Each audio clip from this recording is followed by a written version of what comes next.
All right, good morning. It is 9 a.m.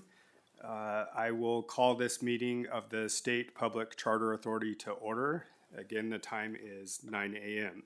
And before we proceed, I would like to note for the record that Kurt Thingpen is unable to attend this meeting. As vice chair, I will be proceeding over the meetings in the chair's absent. Madam Secretary, can you please call roll? Chair Thigpen, Vice Chair Whitaker, Present. Member Dr. Aldaba, Present. Member Dr. Holmes Sutton, Present. Member Richards, Member Salcido, Present. Member Shante Rosales, Member Stern, Present. Student Representative Ayala. Okay. All right. Oh, we have one other, Janelle. She's new. Member Addis, Present. All right, thank you. We have a quorum present. And can we please stand for the Pledge of Allegiance?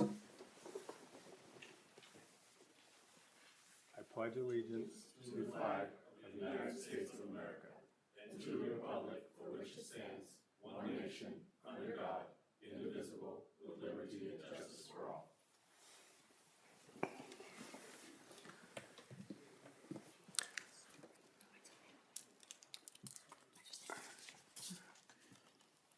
All right, thank you.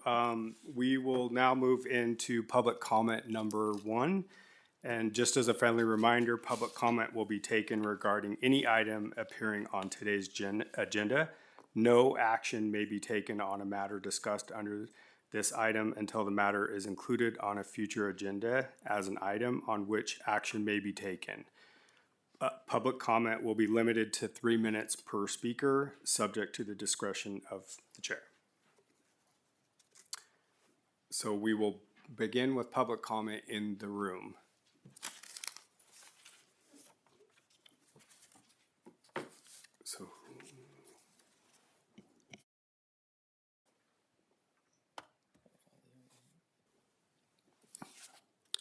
So I have a bunch of different names. So if you guys want to just state your name for public comment, because I'm not sure who's who. That's fine. You ready? Yep, go ahead. Looks like we're on. Robert Diaz with the Sheet Metal Workers, representing Smart Local 88. Speaking to agenda item 7A, we're here today on public comment to see the approval of Mater Academy. And I suppose if it's Mater or Matter, we'll get a better pronunciation of that as the day progresses. There's requests for approval to expand their current facility. It looks like there's an expansion and a new ground buildup. We just want to ensure that this body, as they approve those projects, are understanding the prevailing wage laws and applying those as far as that project is concerned. There's a few other agenda items that I noticed that in the examples of this, that being 3B2, so the Pahrump one, there's an extension there that it doesn't open until 27-28. I'm not sure if that project's been awarded and or built yet, but again, we just want to ensure that this board, upon approval or extension of that approval, if that project needs more expansion, if it's not already current, because I don't think it is to my knowledge, again, uses prevailing wage. We've been given insider information, I suppose, as being members of the industry, that some of these projects, the Mater particularly, have already been awarded contract for construction, which I suppose if it hasn't been approved, that's difficult to believe, but if you listen to the rumors long enough, they bear a little truth in them always. So if that's the case, we want to know that the public bidding process has been followed. If the contract's already been awarded, given that information, which I hope I'm wrong, I'll look to you to address that, that we rebid that using the public bidding process. Thank you. Yes, my name is Lamar Jones. I represent the International Brotherhood of Electric Workers, Local 357. I'm in conjunction with Brother Robert Diaz. I want to make sure that these public dollars go to public spaces and they are bid and released properly, utilizing local labor and unionized labor. I appreciate that. Thank you. Thank you. And Hello there. My name is Joseph Franco, and I'm here on behalf of Local 872 regarding Agenda Item 7A. We wanted to ensure that state-funded public charter schools and they're approved to build or expand are required to accompany with Nevada's prevailing wage laws. In recent legislation sessions, multiple bills have been passed that reaffirm the requirement to pay prevailing wages to public projects such as this. We respectfully ask that this board ensure that the charter school approval process clearly informs applicants of these requirements. Our goal is to support Nevada's local workforce and ensure that our charter schools are constructed in our communities under the same standards as other projects. Thank you for your consideration and your time. Have a great day. thank you. And Gabe? Hello, my name is Gabe Gomez. I'm an organizer with Local 872. We're just here to try to make sure we get a fair bid on these projects, just like every other contractor out there. Thank you. Thank you. Les? Good morning. My name is Les Patu. I represent the Heat and Frost Insulators, Local 135. I'm here to speak on item number 4. Given the increase of the use of third-party developers in charter schools facilities, does the SPCSA have a written policy ensuring that all charter school construction projects are evaluated for compliance with NRS 338 before approval? And would the authority also consider requiring charter schools seeking facility approvals to submit a legal determination or compliance certification confirming whether NRS 338 prevailing wage requires are applied to these? Thank you. All right, thank you.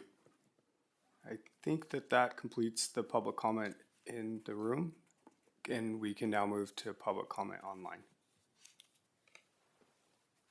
Thank you. The public lines are open and working. However, there are no callers at this time.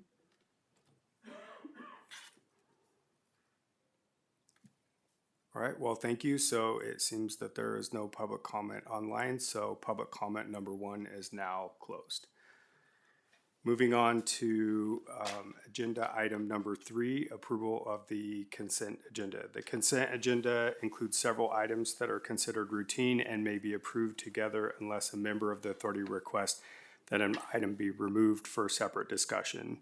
Are there any requests to remove any items as separate discussion in the room from board members? All right, seeing none for board members in the room, moving online to board members.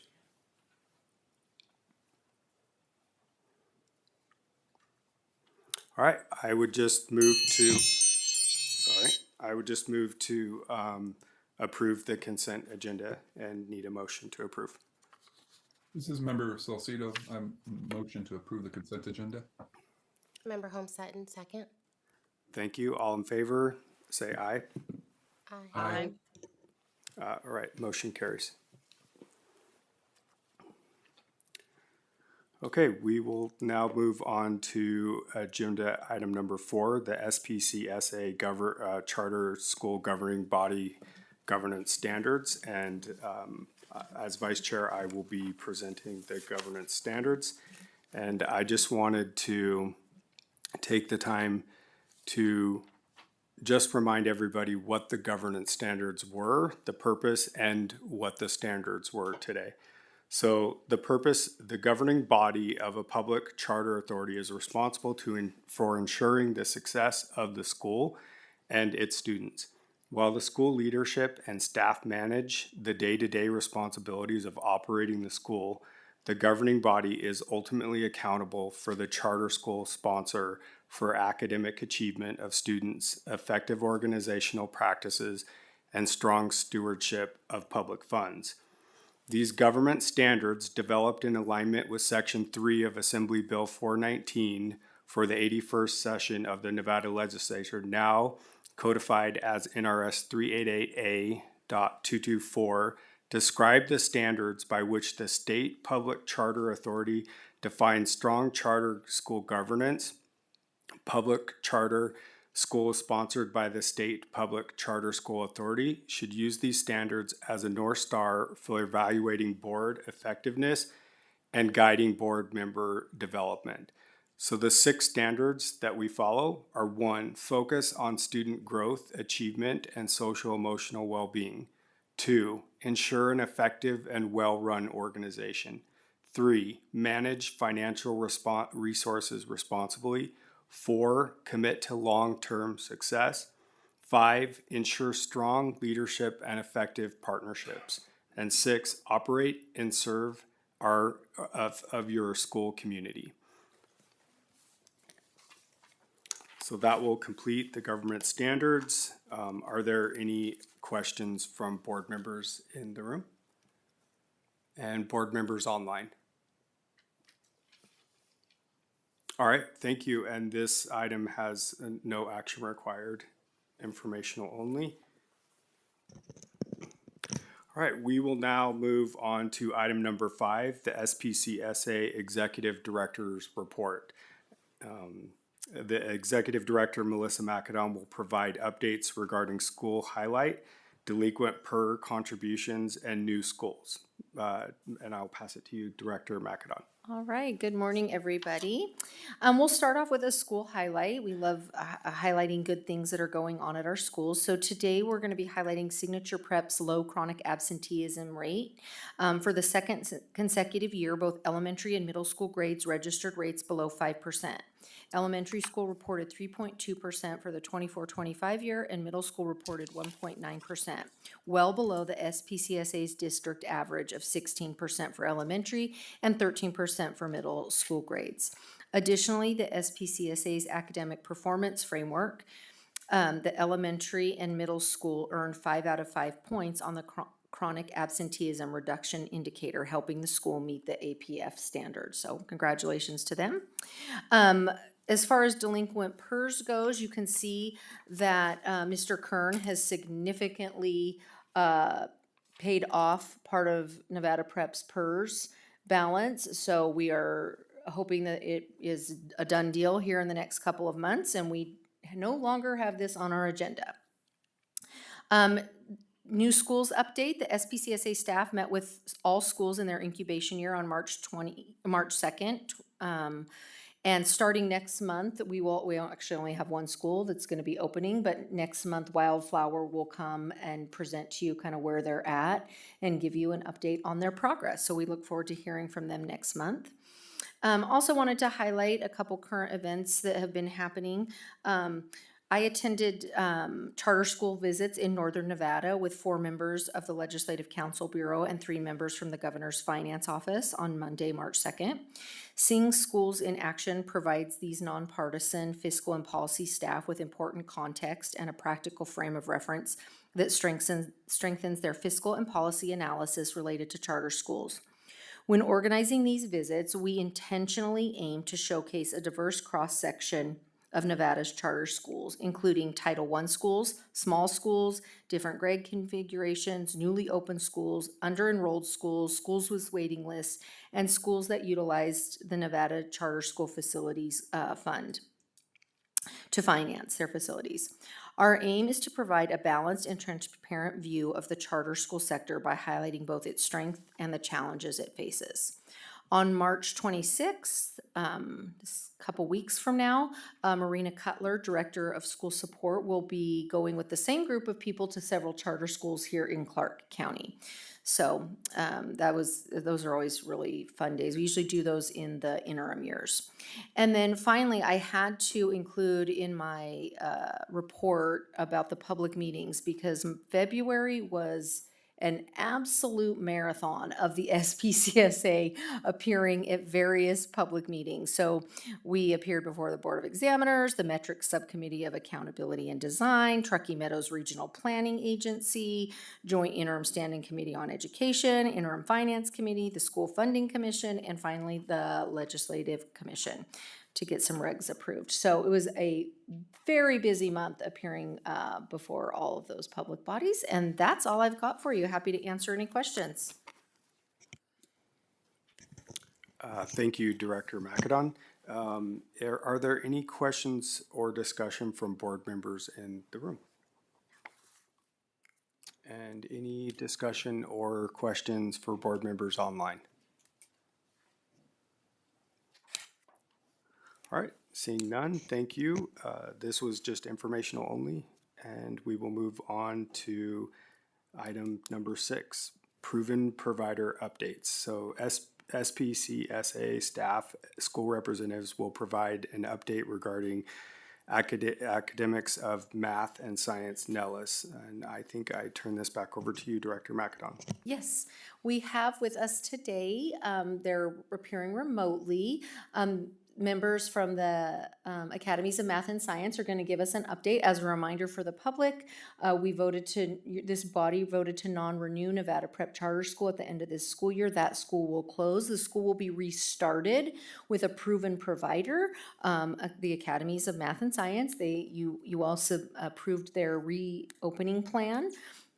And they're here. The great thing about that, again, want to get it on the public record, the great thing about that is Nevada law allows in these circumstances for those students who are at that campus to remain at that campus in a restart. So it's not disruptive to the students who are there. And so we think it's important to just give you an update on how that work is going. So I will turn it over to Brandy to provide the update. Good morning. Thanks for allowing me to visit with you all and just give a brief update for how things are going at AMS Nellis. So first and foremost, I'd like to address the work we're doing on the facility.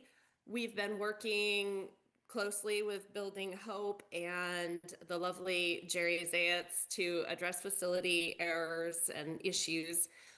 We've fixed roof, we've had some HVAC repairs, we've addressed water damage. Building Hope even was kind enough to put in a new water heater that exploded on us a couple of weeks ago. So that's all going very well. We have been getting bids for improvements on the facility. And quite frankly, the thing that we are most excited about is adding a playground. So that is in the plan as well. So all things facility moving along nicely. It's going to be a busy summer, but it's going to be beautiful. We had our first board meeting on March 10th. It was a little bit of a marathon because we had to quickly get all of our required policies and procedures approved, but everyone was awesome. They hung in there and we got it done in under 2 hours, which we were very proud of ourselves. So board is up and running. Positions have been assigned to board members, and we're working on our calendar for future board meetings. So as far as staffing goes, we have 90%, I believe, if not all of our roles posted and are actively accepting applications for them. We are already interviewing for our director of schools for Nevada, as well as principal and AP roles. Those are, of course, what we'd like to fill first, since they should have a huge hand in hiring the rest of the staff. I'm visiting monthly at least to meet with current staff, build relationships, provide support as they have some questions about how to apply or what we're looking for. So we continue to encourage the staff there as well to apply for roles with us. And finally, on the enrollment front, as of yesterday, I didn't pull it this morning, but as of yesterday, we have 186 of the current students at Nevada Prep who have indicated their intent to return with us. We have a couple of other ways that we're going to be reaching out to them. We've been relying a lot on emails and text messages, so we have some more one-on-one personal approaches that we're going to be launching soon. And then in our enrollment system, we have 113 applications from new students who are not currently attending Nevada Prep. Our enrollment lottery is April 2nd, and so we'll have some more information about new student enrollment after that date.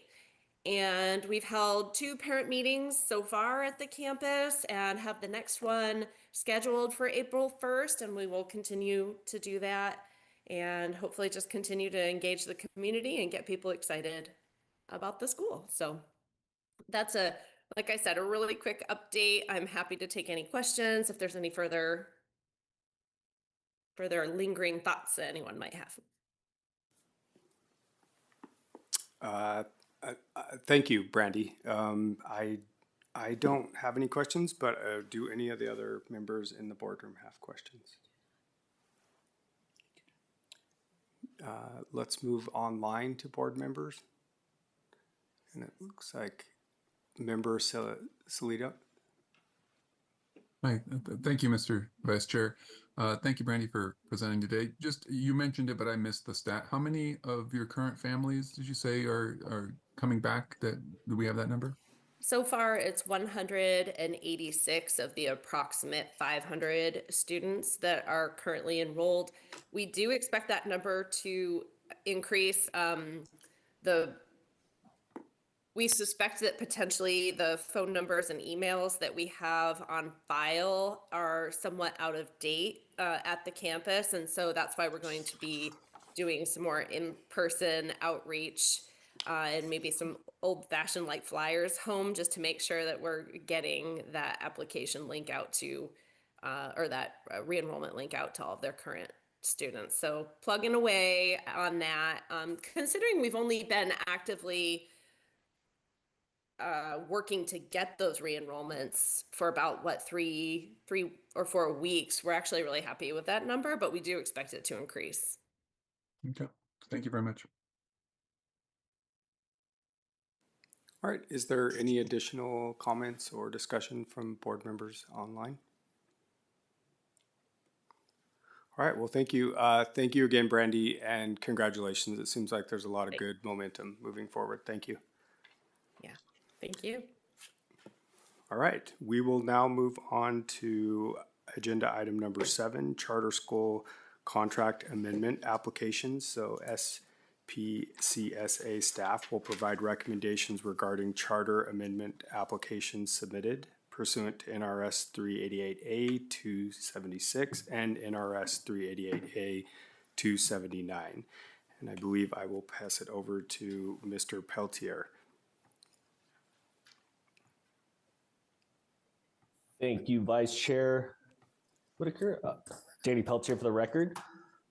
Matter Academy of Nevada has submitted an amendment application requesting that the SPCSA grant a good cause exemption and approve a request for expansion under the existing charter contract and to occupy 2 new facilities and expand enrollment in existing grade levels at an existing campus. Matter has submitted an amendment request to expand access by occupying a K-12 facility at the former Eagle Charter School site beginning in the fall of 2026. The plan for the school is to open in grades K-6, adding grade 7 in 2027, and ultimately grow into a K-12 site serving 1,500 students. Matter has also identified a potential site in the East Vegas Valley for a new K-8 campus. The proposed Vegas Valley campus is expected to be open in the August of 2027, serving about 1,027 students with approximately 38 classrooms. Matter also proposes a phased multi-year reduction of K-8 enrollment at Matter East Campus to free classroom space and support expanded programming and enrollment at the high school level. The amendment also includes a gradual increase in enrollment in grades 9 through 12 to accommodate more 9th grade students matriculating from Matter's existing and proposed K-8 campuses to maintain continuity within the Matter network. Although K-8 enrollment at the East Campus will decrease, Matter is requesting an overall increase to the school's total enrollment cap. Matter also proposes expanding transportation services to provide daily routes between existing and new schools to minimize disruption for families, improve access to available seats, and support consistent enrollment across the network. The school states that transportation will be particularly helpful for families in neighborhoods that are with limited access to current Matter facilities. Matter plans to use grant funding from the Charter Schools Program grant awarded to Matter Inc. to support the replication efforts in Nevada, including the launch of the proposed schools. Matter notes that it has previously used a similar funding model to successfully launch schools. Matter reports a waitlist of roughly 5,000 students and provide timelines for each of the projects. SPCSA staff recognizes this is a significant request, but staff is confident the schools plan to ensure a successful launch. From a financial perspective, the application presents a structured and risk mitigated development plan. Pre-opening and startup costs will be supported through the network reserves and federal charter school programs grant. With Matter's reported waitlist of approximately 5,000 students, this supports projected enrollment assumptions, and the proposed timelines are realistic. Additionally, the Matter network of schools continue to enroll students that have been identified in the SPCSA's Academic and Demographic Needs Assessment and provide those students with high-quality education. This allows schools to expand access to this program, and evidence of interest in families wishing to attend these schools is shown in the size of the current waitlist. Finally, the expansion of the transportation plan will ensure access to these additional sites and create a transportation program of scale that hasn't been seen across a network of charter schools to date. Overall, SPCSA staff finds this request to be reasonable, the enrollment projections to be reasonable, and the overall plan to be reasonable, and thus are recommending approval. A proposed motion along with conditions can be found on page 5 of your recommendation memo. I do believe that there are some folks from Matter. If there's questions regarding this expansion, I'm also happy to take any questions that you all may have as well.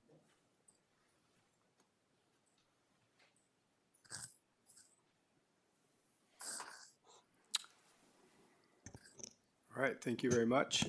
Before we entertain a motion, are there any questions or discussion from board members in the room?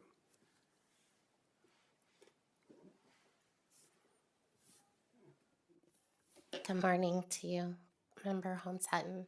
I was curious if you could tell us a little bit about what the leadership looks like as you are increasing the number of students, and certainly given the complexity of the transition.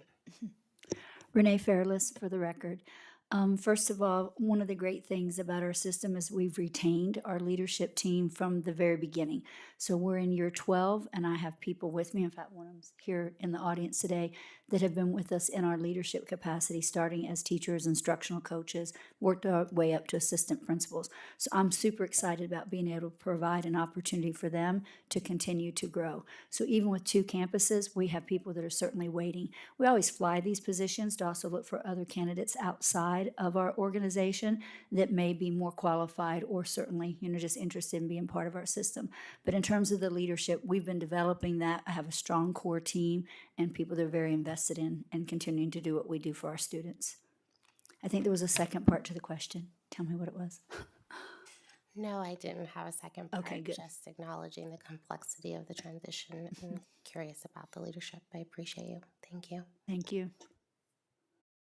All right, thank you. Are there any other discussion or questions in the boardroom?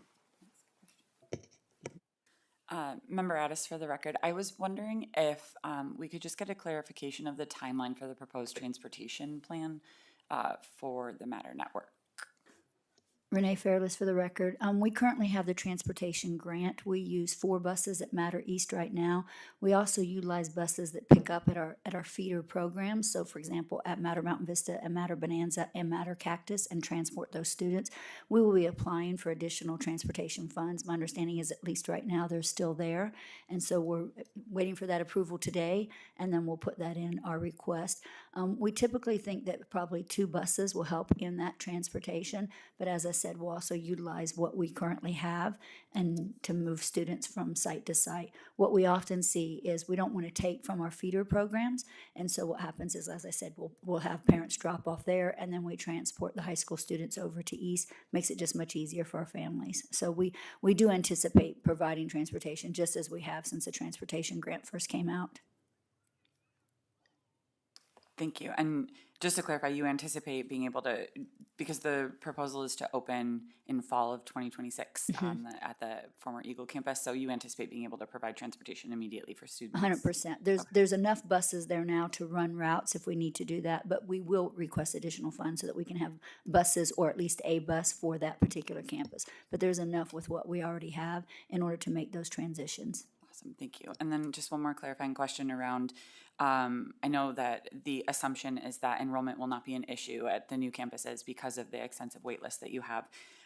Do you have an indication that the location of the proposed new campuses is desirable to the families that are on that wait list? Do you do any research into that wait list and if they would be interested in going to those campuses, or is it just an assumption because the wait list is so extensive. Congratulations on the extensive wait. Yeah, no, Also. that wait list is well over 5,000, but if you look at the map, this sits directly in between our campuses. And so we certainly feel like we are right where our demographic sweet spot is located. And we often find that parents will always ask, is there another alternative? And we just haven't had one, right? And so we certainly believe that. We've also done some interest surveys and some interest wait lists. It's well over 250 students already. And so we feel very confident that we can fill this building very easily. Thank you. I don't have another question, and you answered the questions I did have really well. I just really wanted to take a minute to, obviously this expansion is a really great benefit for the community and for the students that we get to serve, and I want to commend you on the success of Matter. I think that this proposal in general has elevated some concerns for me and really just a lot of curiosity around the body and the SPCSA in general's vision for the breakdown of charter schools in Nevada collectively, and what that vision looks like when it comes to balancing, you know, the EMOs, the CMOs, and the independent charter schools. And so I wanted to take this opportunity because it felt like a really good opportunity to request a future agenda item to just discuss and get some clarity around what that vision is. It may be because I'm new and I may just not know. This isn't necessarily for you, it's more for staff and for the board, but I just wanted to put it on the record that I'd love to have a further discussion about that so that we can continue to ensure the likelihood of success for all of the schools that we're welcoming into the community and that we're authorizing to open and serve our students in the future. So, And although that was for staff, can I make a comment based on that? yeah, please do. One of the things, Renee Fairless for the record, one of the things that I will say is that our EMO has been so incredibly successful, and I love the fact that I get to be an instructional leader. I often talk to people that are from other systems outside of our EMO system who are constantly worrying about, will it continue? We took over a school that the EMO just completely left the state. And so when you hear things like that, it's just such a positive, as I said, instructional leader, positive experience to know that my EMO has been solid, has definitely very structured, organized, and constantly, you know, and the people that do know me, you said you're new to this, I run my schools, right? And so, but it's just nice that there's a background there that I don't have to worry about things that a strong structural leader should have to worry about. So I know a question wasn't for me, but just wanted to put that in there because our EMO has been really solid. I've been involved in this for 12 years, and I think that's an important thing to recognize is the schools that have closed and what has been the factors. I don't ever have to worry about those. Thank you. And it's nice to hear, Member Addis, for the record, I think I was supposed to say that every time I spoke, but I'm grateful, and it's nice to hear firsthand the support that you feel from the EMO and that you know that that foundation is rock solid and you're able to navigate the spaces successfully. Obviously, Matter is doing great things for kids in Nevada and Southern Nevada particularly, and so I thank you. I know it wasn't for you, but I'm also grateful that you shared, so thank you very much. All right, thank you. We will now move online to discussion and questions from board members. Member Stern?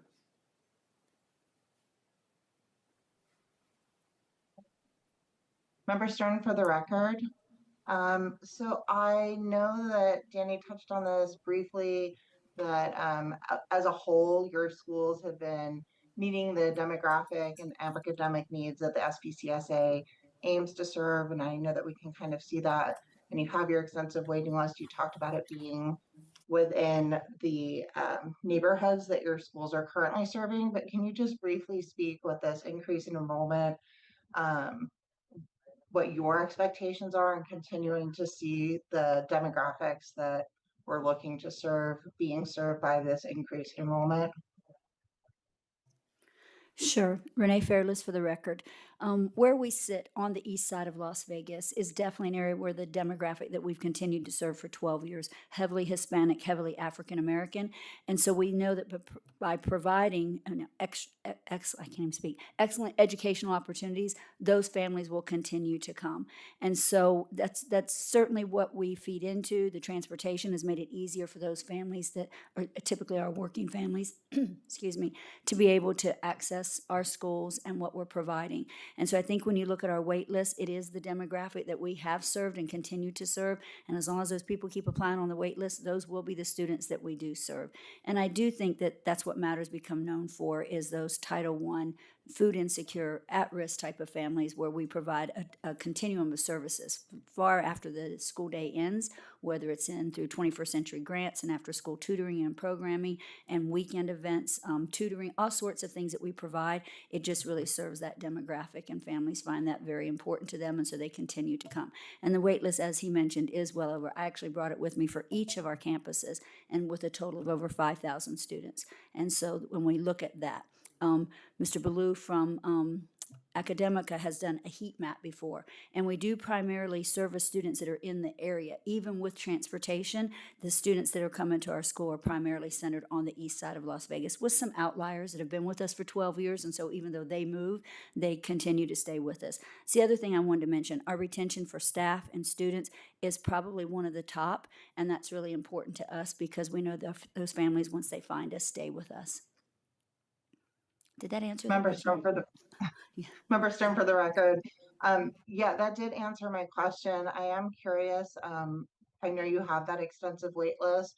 With the new campuses, are you also going to be continuing to actively recruit, or what is your plan for enrollment? Are you primarily relying on that wait list? And if you're recruiting, what are your recruiting efforts going to look like? Renee Fairless for the record. Yes, we typically will do some enrollment fairs. We'll bring out our folklorica, we bring out our mariachi band. We have a big day event where we invite neighborhood families. This Eagle site is centered right there off of Sahara, Burnham, Sahara, and Eastern. And we really don't have a charter school in that particular area, so we want to make sure those surrounding families know that we're there. We've reached out to the families that did attend Eagle to make sure they knew that another charter school was coming. And so, and just letting them say, are you interested? Do you know that we're coming? We're hoping for this approval on March the 14th. We hope we get to reach back out to you.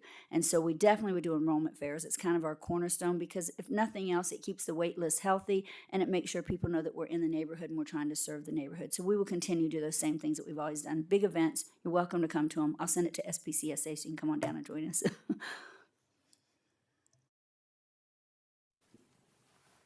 All right, thank you. Salcido, Member Salcido, did you have a question? Yeah, quick one. Thank you, Mr. Vice Chair. Thank you, Ms. Fairless, for coming and presenting. Always a pleasure to see you.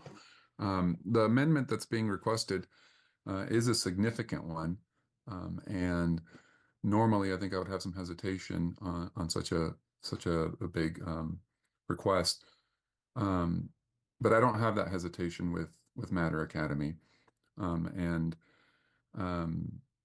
I think the reason I don't is it's because you're not coming to us asking us to take a leap of faith or to trust you. You're just essentially asking us to look at your track record.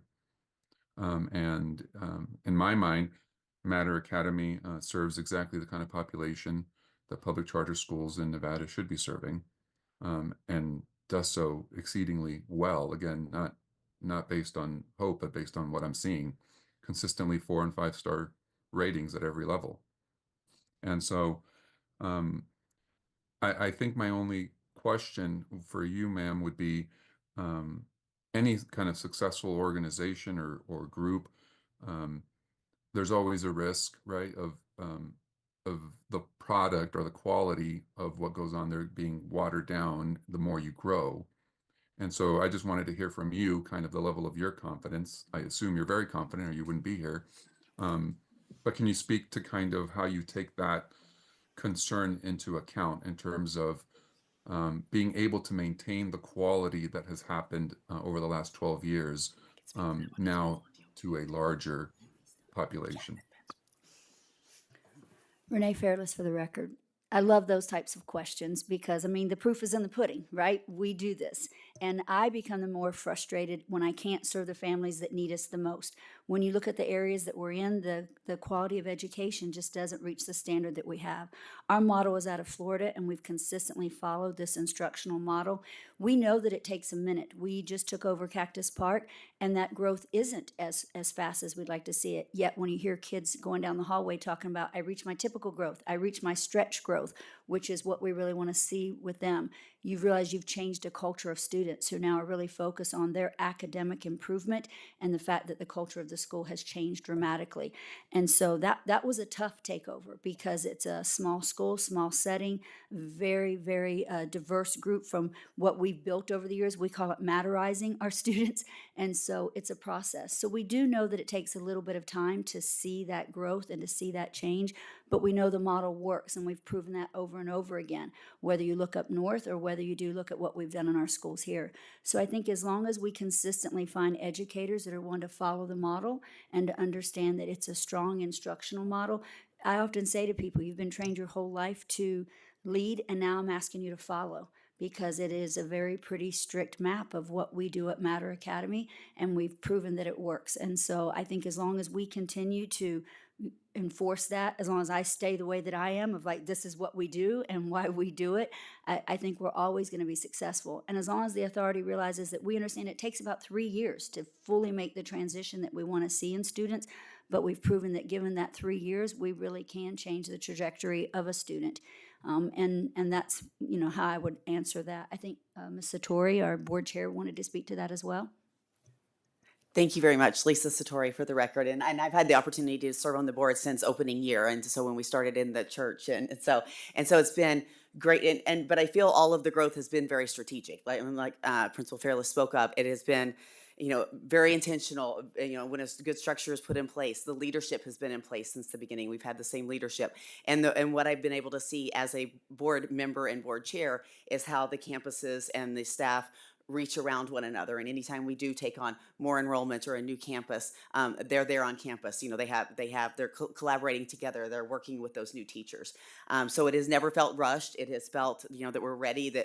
And right now I feel like we're just in such a strong place. And so I appreciate the positive comments and seeing that we have the healthy wait list. We have the strength in our leadership and systems in place, and everything is moving in a positive trajectory right now. So it does feel right to be able to help more students and expand. Great, thank you both. Thank you. Are there any additional comments or questions online? All right, seeing none, I'll bring it back to the boardroom and ask one more time if there's any additional comments or questions in the boardroom. Member Addis, for the record, I just had one. Thank you, Vice Chair. I just had one quick question. You had mentioned that continuing success of the model is dependent upon finding educators to carry forth the model and buy-in. I just was curious if you could clarify your staffing plan for the new campuses and how you anticipate moving through time and space to have each classroom filled with a highly qualified educator. So one of the things that we pride, Renee Fairless for the record, one of the things that we pride ourselves on is this growing our own model, where we really work with young educators or people interested in education and putting them in classrooms as interventionists and allowing them to work through that process to where they're doing their student teaching. We've been very successful. My favorite thing about that success model is our teachers represent our student demographic, and anybody who walks through our campus is always amazed at that, to just see the diversity of our staff. So we will continue that. We've got a lot of people waiting in the wings right now at East and some of our other campuses for that opportunity. So we feel very confident in a state that is struggling, in a nation that's struggling, that we've been working really hard. And, I can talk anybody into being a teacher. And so I hire these people that come in and they say like, oh, I'm going to be a nurse. I'm like, give me 10 minutes. And so, and it's true, right? Because it's always such a bad rap about teachers don't make any money and teachers don't do any of this. I'm like, okay, I only need you to show up 186 days. Tell me what other job you're going to start at close to $60,000 and you get PERS and you get retirement and you get Christmas, and I do the whole thing, and then finally they're like, okay, I'm not going to be a nurse. Thank you. I just fixed that. So we really do this grow your own model, and it's been very successful, and I'm excited to go back and say, okay, we have more opportunities. I'm even more excited about the fact that I have some people that have been in the classroom with me for 10, 12 years that are going to get the opportunity to be instructional coaches. So even when we find a teacher that may not quite be there at the skill level, the will is high, but the skill is not necessarily high, I have strong leaders in my buildings to step into those classrooms and to model and to provide that strength. And that's how we end up getting high quality educators, even when they may not necessarily come to me that way initially. Thank you. Member Whitaker, I just want to add one thing about transportation. We are, just to make it clear on the record, we are in the grant application cycle right now. So schools are applying. If that grant isn't open, it will be very soon. I can't remember which ones are and aren't open off the top of my head right now. But we have funding that was specific for that each year of the biennium.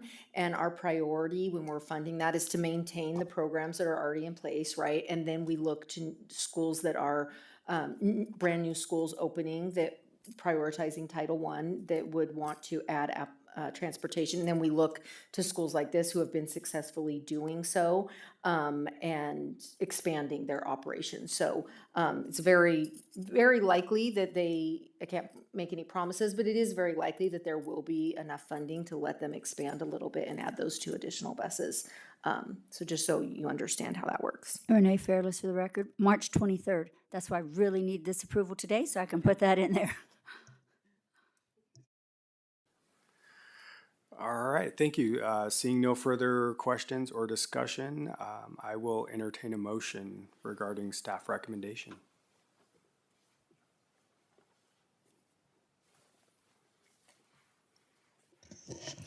Member Stern for the record. Sorry. Member Stern for the record, I will make the motion to grant the good cause exemption request and approve Matter Academy of Nevada's request to occupy the 2025 East Sahara Avenue, Las Vegas, Nevada 89104 Sahara campus beginning in the 2026-2027 school year. Acquire, construct, and occupy the 6814 East Vegas Valley Drive, Las Vegas, Nevada 89142 Vegas Valley campus for the 2027-28 school year. Increase the enrollment cap at the East Campus as detailed in the recommendation memo with the following condition: that Matter Academy of Nevada complete the SPCSA's pre-opening process for new facilities for the Sahara campus and the Vegas Valley campus. Thank you, Member Stern. Can I get a second, please? Member Holmes Sutton. Second. Board member, oh, Go ahead. Member Holmes Sutton, second. All right, thank you. Now we will take a quick vote. All in favor, say aye. Aye. Aye. Aye. Anyone opposed? All right, congratulations, motion passes. Thank you so much. We won't let you down.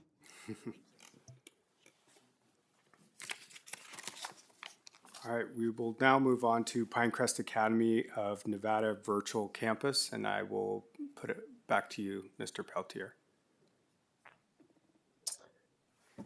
Vice Chair Whitaker, Danny Peltier for the record. Pinecrest Academy of Nevada has submitted an amendment application requesting that the SPCSA grant a good cause exemption and approve the request to increase enrollment cap for its virtual campus. Pinecrest Academy's virtual campus opened in 2022 with an initial enrollment of 80 students in grades 6 through 10, which later increased to 170 students in grades 6 through 11 for the 23-24 school year. Due to enrollment challenges, on May 17th, 2024, the SPCSA approved a reduction in PAN Virtual's enrollment cap to 135 students. The current cap for the virtual campus beginning in the 24-25 school year is 140 students. As of the 2025 validation day, PAN Virtual had 144 students enrolled in grades 6 through 12.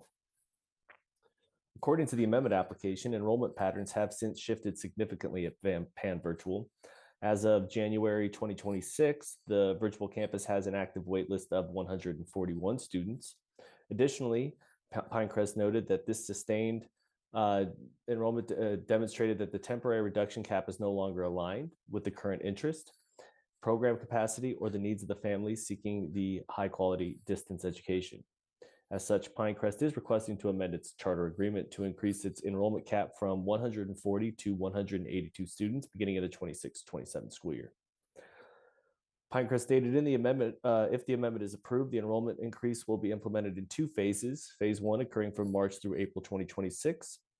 We'll focus on updating enrollment systems, finalizing planning assumptions, and communicating with families.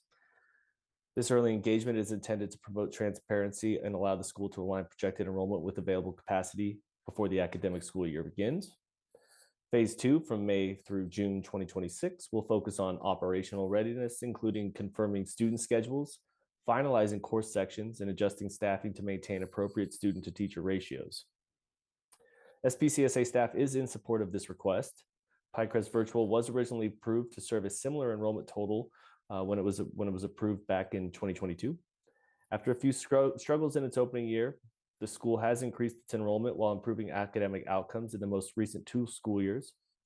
The increase of 42 students to the overall cap is reasonable, and the school provided adequate staffing plans and operational strategies to manage this modest increase.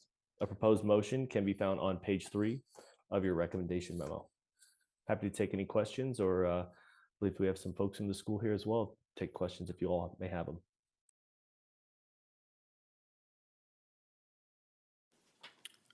Thank you. Are there representation from the school in the room? If you guys could just come up, please. And then I will ask if there are any discussion or questions in the boardroom from members.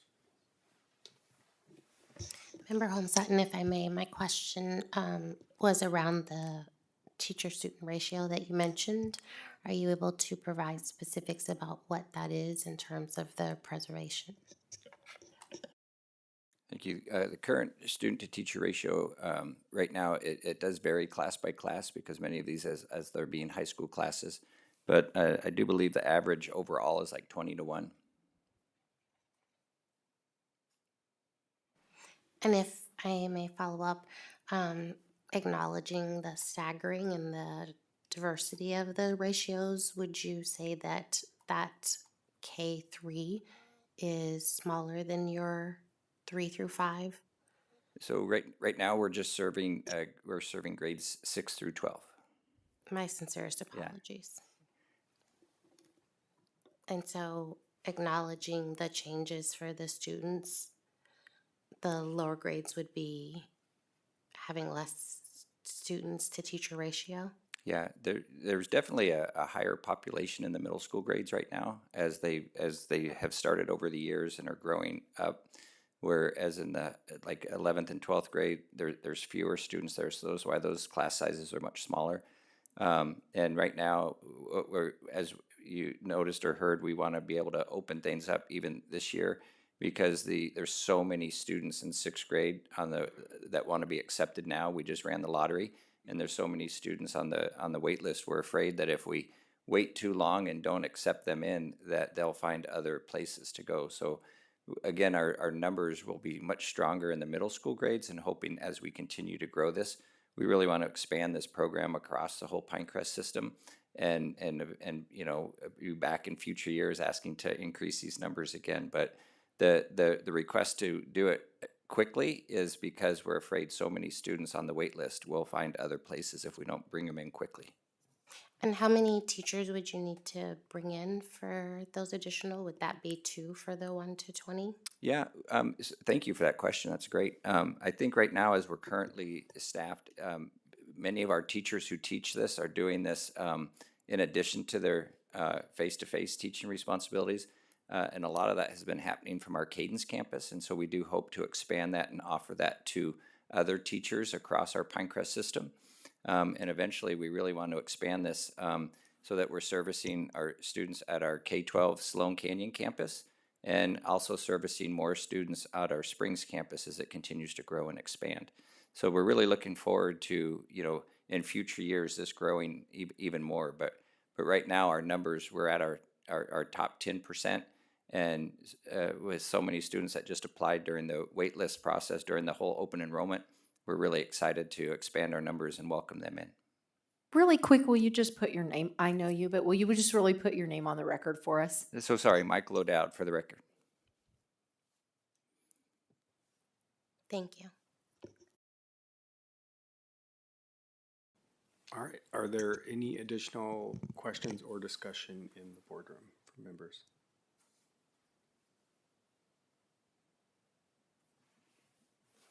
All right. Seeing none, I will move online to any additional questions or discussion from members. Member Stern? Member Stern for the record. So I did have a curiosity. I know you had enrollment challenges in 2024. I know we're 2 years later, but I'm wondering what's changed that is, or how you would attribute the change. Maybe it's a guess, maybe you know, but if you could speak to that for why you're seeing the increase that did not exist 2 years ago and why you expect that demand to continue. Thank you. Great question. I think as the program first initially rolled out, a lot of people had different feelings of what virtual education was and what it looked like due to COVID. And so I think that many people were, can I say, hesitant to start a program like that.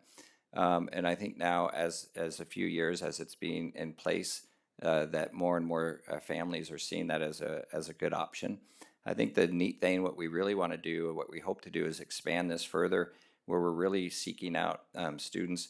Our programs run asynchronous, which means like the teacher's teaching at 9 a.m. You don't have to be online at 9 a.m. You can be doing it anytime throughout the day, what works for your schedule. And that's a very unique program in the state. And so what we're really looking for is marketing that much better. That doesn't even sound right, does it? But anyway, we want to do a better job of marketing that and getting families to know that this could work very well into their schedule. Let's just say somebody's really trying to be a gymnast or an athlete, and they really need to be practicing during the day. Well, they could be doing school in the evening. This could also be a great option for maybe some families who, for whatever the reason might be, they're pursuing homeschooling. I think a lot of people find great programs K through 6, but then they struggle in middle school and high school. So this is a great option for them, as well as the curriculum's kind of provided, the teaching's provided, but parents can still play a vital role at home or with the family. And then we also want to be looking at, there's a lot of students, especially at the Inspirata and Sloan Canyon campuses, who also have different, want to pursue different careers, maybe in like acting or in different things that are going on, so that they can be, there's special performances or different things they're doing with the instruments and bands and orchestra. So they can be pursuing those and again, like we said, doing school at a time that's convenient for them. Did I answer your question? You did, and you actually answered, Member Stern, for the record, you did answer my question. You actually answered one of my other questions, which was about like the typical student that might be enrolling in your program. I do have one more question though, which is about your retention of students, because I do know that, online programs sometimes are challenging for families. They might have an interest in it. And so I'm curious, for your students who do enroll, what you're seeing for that retention of students, and that portion of success. Are you refilling seats? Yeah, thank you. Michael O'Dowd, for the record. Thank you so much for that question. Great question. I think sometimes the students that we have attracted so far are doing virtual for a season, right? Something has happened in their life where they have been at one of our campuses, mainly probably the Cadence campus, and something has happened in their life, whether medically or social, emotionally, or something's going on in their family that they've needed virtual. And then once that season is over, they like to return back to the brick and mortar. So I think if you really look at the number of students, it looks like virtual is very transient, but if you look within Pinecrest, it's not. Does that make sense? Like they're returning, if they're leaving virtual, they're returning to a Pinecrest brick and mortar. So they're still within the Pinecrest family, which I think is great. What we want to start looking for too is what students want this to be their way of doing high school or middle school. And so that's going to be, I think that's why we're seeing an increase in numbers and why we're asking for this request today. Member Stern, for the record, I appreciate that. I appreciate the transparency and clarification around that, and also the plan to transition to a more stable and consistent student body. And so you mentioned a couple of times like your marketing or your idea about creating that more stable body to support this increase in the enrollment cap. So can you very briefly just speak to what your plans are? Do you have an actual plan that you're looking to implement in order to attract and maintain that consistent enrollment so that you're meeting the increased enrollment cap? Wow, thank you. Great questions. Man, you're just like reading into the future here for us. I love it. Thank you. So again, Michael O'Dowd, for the record, it is our hope that at one point we do get back to that original number that we asked for originally of the 400 students. That is going to be over a couple of year process. We know that. We're not going to do anything quickly and grow too fast. But we do hope that we really want to see an expansion of these services going out to our Sloan Canyon campus and to our Springs campus. Our hopes was, with Springs eventually being a K-12 as well, and we could be servicing students all across the valley. So we're very excited about that. We want to do that in small chunks, and making sure that we're growing at a great rate.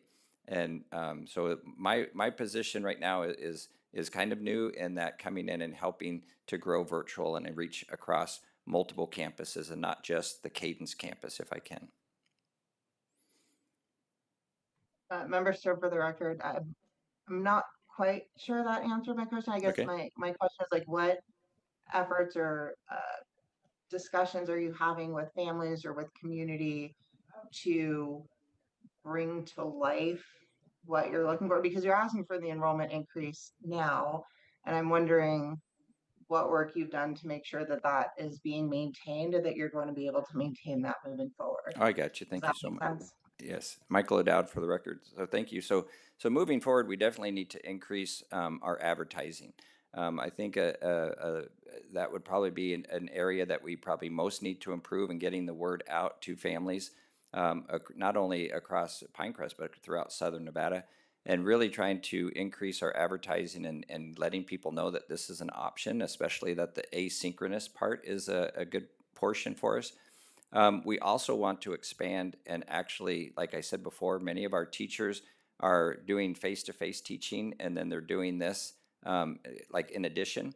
And so one of our next few steps too are going to actually be hiring teachers full-time in virtual, so that I think as students and teachers can still build that relationship and build that bond, keeping that longevity, keeping that going as well.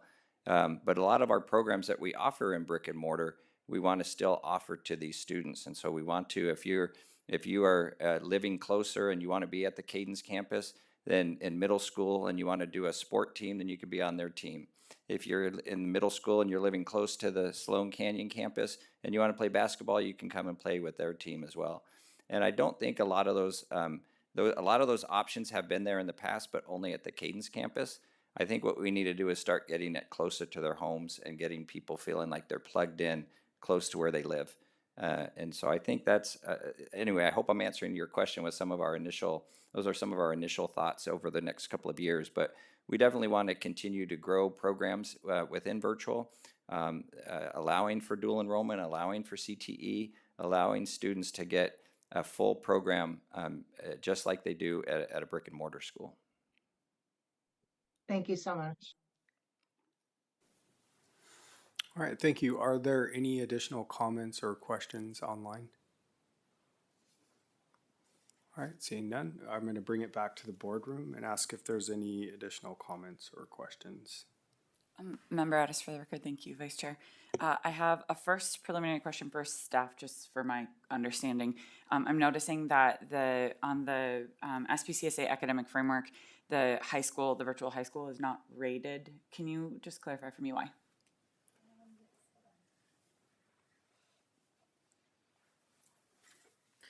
While she pulls that up, I will sort of add some context around that. Generally, when a high school is not rated, it is largely because they don't have a graduating class yet, or the N size is so small that they're not, like, if they had less than 10 graduates, they wouldn't report on that. Let's make sure that that's what's happening here. But we have several high schools that, like, they do that slow growth where they add 9th grade, then 10th grade, and until they have a full graduating class of more than 10 students in 12th grade, they won't get a rating, because the grad rate is such a huge component of that rating. Thank you. So, but let's make sure that I am getting that right. Katie Broughton, Director of Authorizing, for the record. Yes, that's correct. They've not yet had a graduating class. And once they have a graduating class, the graduating class lags 1 year. So they don't get an NSPF rating. And without an NSPF rating, you can't get an SPCSA Academic Performance Framework rating. Thank you.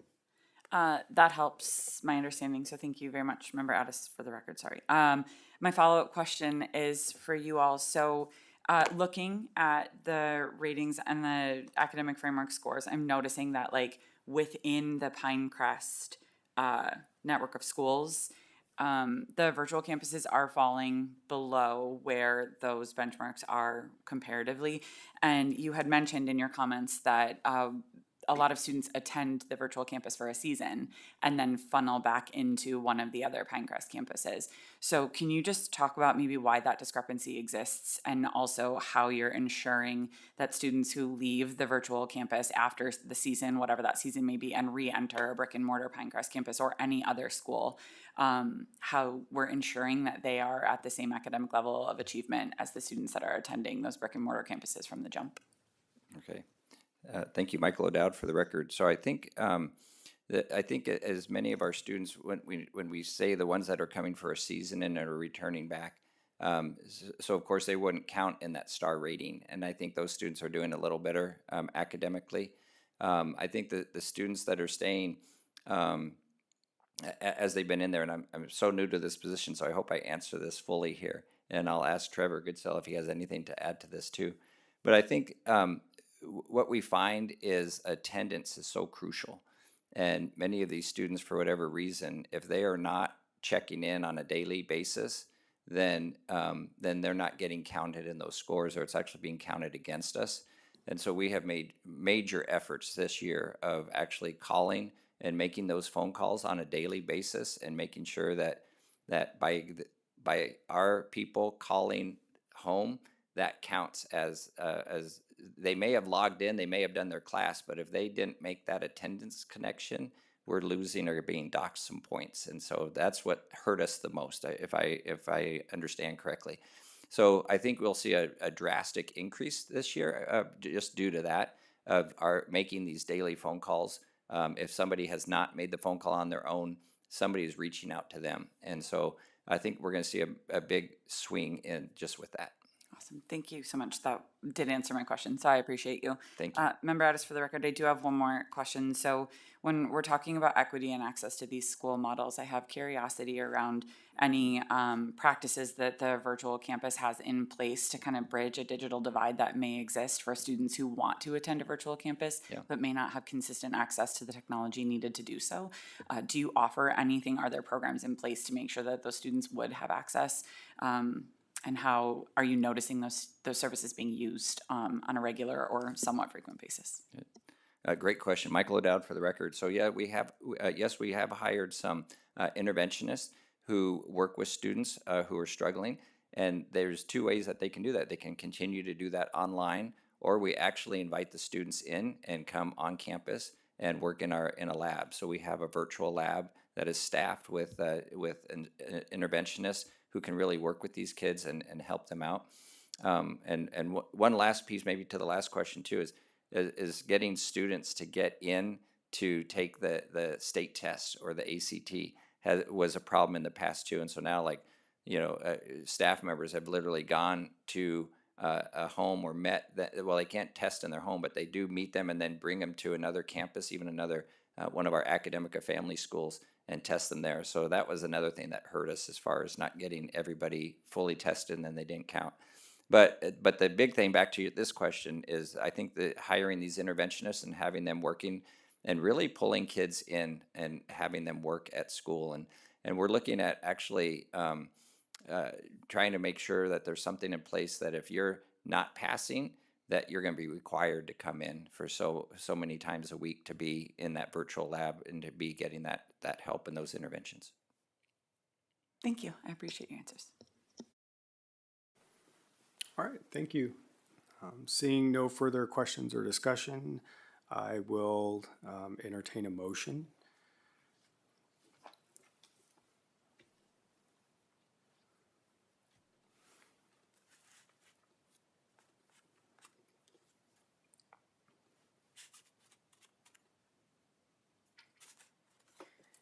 Mr. Peltier, do you want to remind us what page the proposed motion could be found on? Page 3. Thank you.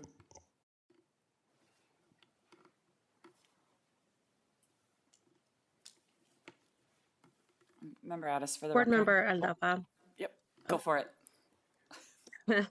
I would like to propose the motion to grant the good cause exemption request and approve Pinecrest Academy of Nevada's request to increase the enrollment cap at the virtual campus as detailed in the memo.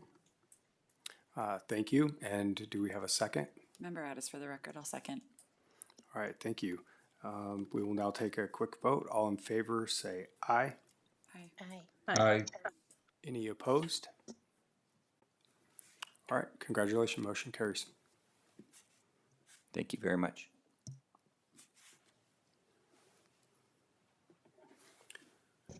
All right, so before moving on to agenda item number 8, I just need to ask if there are any conflicts from the board that we should be aware of. Member Addis, for the record, I previously served on the governing board for Democracy Prep. Although that prior service does not include the matter that is before the board today, I am disclosing that for transparency, and out of an abundance of caution and to avoid any appearance of a conflict, I wish to recuse myself from the discussion of this item and will abstain from voting. All right, thank you. So we will now move on to agenda item number 8, Democracy Prep at the Agassiz campus. SPCSA staff and school representatives will provide an update regarding the school's transition plan and fiscal year 2025 financial performance framework ratings. And then I believe it is it Director Macadon or Dr. Broughton first? Good morning, Board. Katie Broughton, Director of Authorizing for the record. Agenda item 8A is an update on the transition of Democracy Prep at the Agassiz campus, or DPAC, as it prepares to become an independent public charter school. Currently, DPAC is managed by Democracy Prep Public Schools, a charter management organization. Following a strategic review, the National Board of Democracy Prep Public Schools voted in October 2025 to end management of the local Las Vegas DPAC effective July 1st, 2026. Starting with the 2026-2027 school year, DPAC will operate independently. This transition is designed to increase local autonomy, allow more resources to remain in the community, and give the school flexibility to tailor its model to better meet local needs. In December 2025, this board renewed DPAC's charter for 3 years contingent upon submission of a transition plan, and DPAC has now submitted that plan. There are some key elements that I will talk about in my review of the plan, which include the budget. The school did submit a proposed FY 2027 budget, and we'll talk about their financial position in a second, but they are in a strong financial position, but their submission was incomplete, and it will be important that they get full, accurate completion to ensure compliance and transparency. I will also say we asked for this budget before we released the templates for the FY 2027 budget, which I sent this morning. And so I think there's opportunity for the school to use that template appropriately, attend our trainings that we'll be hosting, and to ensure that that budget is completed accurately, we will work closely with the school. Operational continuity, DPAC will retain full access to historical and operational student and staff data, including enrollment, attendance, grades, transcripts, special education, and ELL records. Data will remain accessible through the student information system and other platforms with secure archival of records that will no longer be in use. Personnel, payroll evaluation, credentialing, and compliance documentation will also be transferred and centralized. Operational responsibilities, the transition plan outlines how the local board will assume responsibilities in all critical areas, including academic programming, finance, HR, legal, operations, student recruitment, communications, development, and more. And then regarding the facility, the current facility lease and amendments are in place, and the Andre Agassi Foundation, who owns the facility, has indicated that the transition should not affect the sublease agreement. Both the school and the CMO have undertaken substantial preparation to ensure continuity. That said, we have to acknowledge that this does represent a significant operational shift, and the local governing board and school leadership will now be responsible for ensuring that academic, operational, and financial functions continue with fidelity, accuracy, and compliance. SPCSA staff will continue to closely monitor the school's progress, provide support, and ensure alignment with statutory and contractual obligations throughout this transition. And a proposed motion can be found on page 3 of the recommendation memo. And I believe we have representatives from the local school. Thank you, Dr. Broughton. And I will bring it in here to see if there's any comments or discussion. in the boardroom.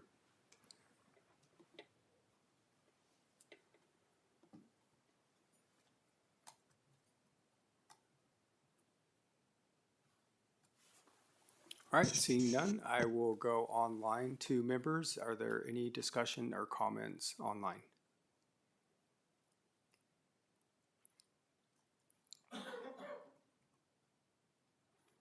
All right, bring it back here. I did have a couple of questions. I think I would like to hear from some of the board members if they're present. I think some are online in regards to the transition and maybe explain some of the reasoning and have discussion on what the plan is for the transition and the level of confidence moving forward from the board members. Hi, Member Whitaker. I'm right here. Tara Oh, Raines, Board sorry. Chair. Yeah. Good to see you. Thank you for this opportunity. We are feeling very hopeful, very optimistic, very strong as we go into this transition. We've been supported in this by the DPPS team. We've engaged an external consultant who is an expert in charter mergers and separations. We've been working closely to ensure that as we make this transition to independent status, we have the appropriate vendors, we have the appropriate contracts. We are currently engaging with Stronger Consulting to find a school leader to work with us and to continue to lead the vision that we have for this school. And so feeling incredibly strong as we go into this position that we will not only be able to continue the good work that has been done by Democracy Prep, but build on it and soar. Great, thank you. All right, if there's no further discussion, I will, oh, yes. Member Holmes, I had a question about the families and staff and the communication and what that communication looked like with regards to informing staff and the families and the impact that it may have on them. Thank you, Member Homestead, Tara Raines for the record. When this announcement was made, we had staff meetings, we had community meetings, and we also sent home written communication. We've also hosted a monthly family and community meeting in addition to our board meeting so that we can get feedback from the families and from the communities and from the staff on what they would like to see, what have they enjoyed. As we're building this school and carrying it forward without our CMO, what are the aspects that we want to maintain? What are the aspects that we want to build on and again, improve? So we've been in regular communication. In fact, yesterday, Vice Chair Jones and I had a meeting with teachers and staff just to make sure that we're being transparent in this process and we're making sure that everyone has the information they need to feel supported. And in those communications, have you had any indication that staff will, or what percentage of staff may stay, or what may transition? Yes, yesterday's meeting I felt was really it was a really positive meeting. I left feeling inspired and energized by the teachers and staff that we spoke with. They are receiving an invitation to return, I believe, today. We're reaching out and informing instructional staff, that are you going to come back and be with us or not? So we don't have that data yet with the exact numbers of who's intending to come back. They were smiling yesterday, so I'm hoping that means they're planning to come back. So yes, we're keeping our eye on that and hope to have that data in the next few weeks. Thank you. Great, thank you. And I did have one other question for Director McAdon. What is the follow-up procedure in terms of the school keeping the staff members updated on the transition plan? Melissa McAdam for the record. So we've been regularly meeting with the DPAC team, all of them, the national folks, the local folks, their consultant, who I think is maybe online, I'm not sure. So we just are regularly meeting with them on a cycle of just getting updates, and we will continue to do so. Great, thank you. Well, I don't see any further discussion or questions, so I will entertain a motion regarding staff recommendation. Be happy to make that, Mr. Vice Chair. Thank you. Member Salcido, I motion that we approve the transition plan for Democracy Prep at the Agassiz campus as the school transitions from management by Democracy Prep Public Schools to independent operations with the following condition.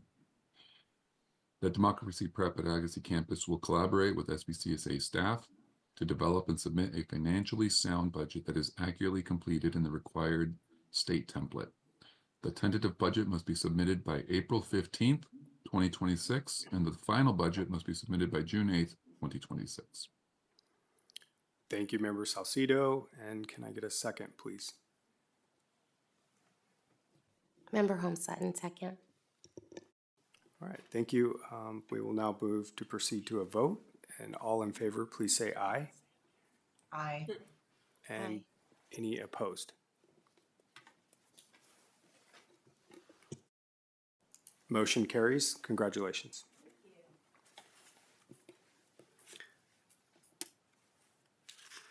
All right, we will now move on to item B, the fiscal 2025 financial performance framework ratings. And I believe that is you, Director McAdam, or Dr. Broughton. It's me again. Okay. Katie Broughton for the record. Agenda item 8B is the DPAC Financial Performance Framework Ratings for FY 2025. Democracy Prep at the Agassiz campus, or DPAC, submitted its annual financial audit for FY 2025 on February 13th, 2026. Due to the late submission, the school's financial performance framework ratings were not included in the portfolio results approved by the SPCSA board on January 23rd, 2026. The school received meet standard ratings on 12 of the 13 indicators, and it does not meet standard rating in financial reporting and compliance due to the late audit submission. Overall, the school's financial performance remains strong, and a proposed motion for these ratings can be found on page 4 of the recommendation memo. And then as an attachment to that recommendation memo, I included what the whole portfolio ratings will look like with the addition of Democracy Prep. All right, thank you, Dr. Broughton. I'll bring it to the board members in the room. Are there any discussion or questions from board members? All right, seeing none, I will move to board members online. Are there any questions or discussion from board members? All right, seeing none, I will move to motion.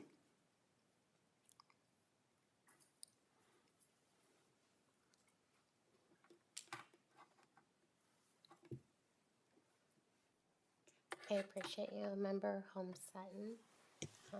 I would make the motion for the board to adopt the fiscal year 2025 financial performance framework results for Democracy Prep at the Agassiz campus as provided within this memo.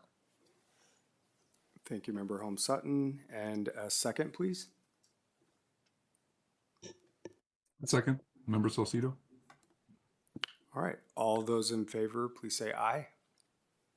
Aye. Aye. Any opposed? All right, congratulations, the motion carries.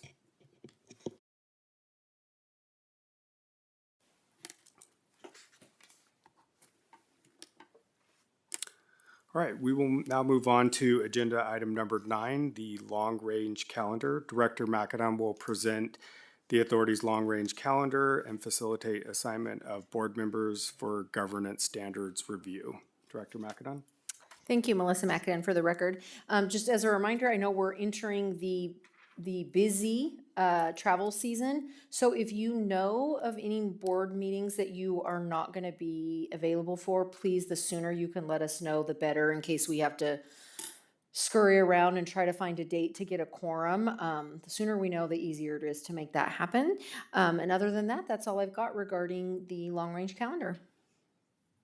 All right, thank you. Are there any discussion or questions for the long-range calendar? All right, seeing none.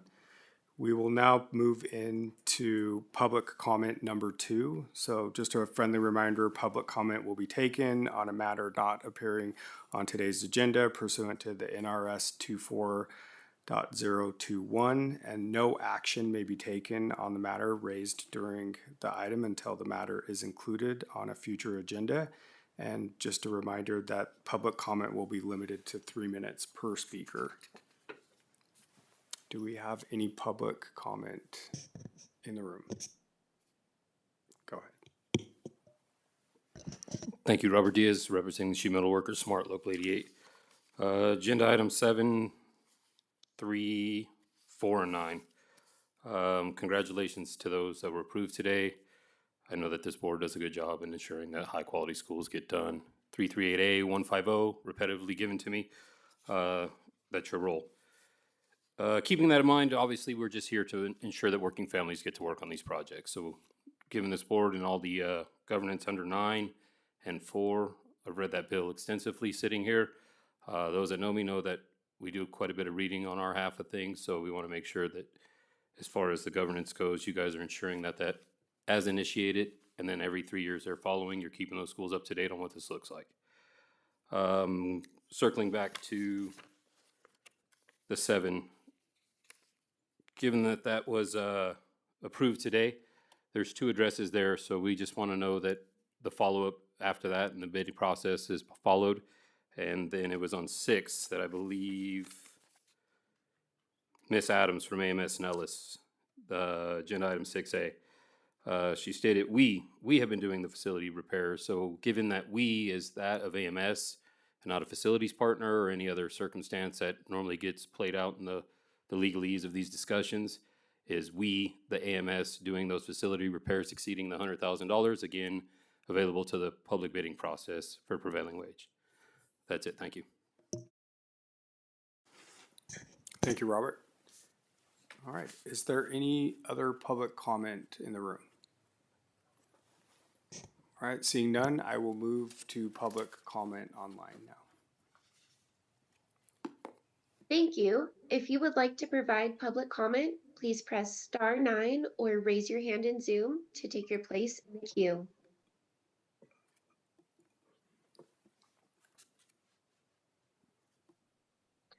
The public lines are open and working. However, there are no callers at this time.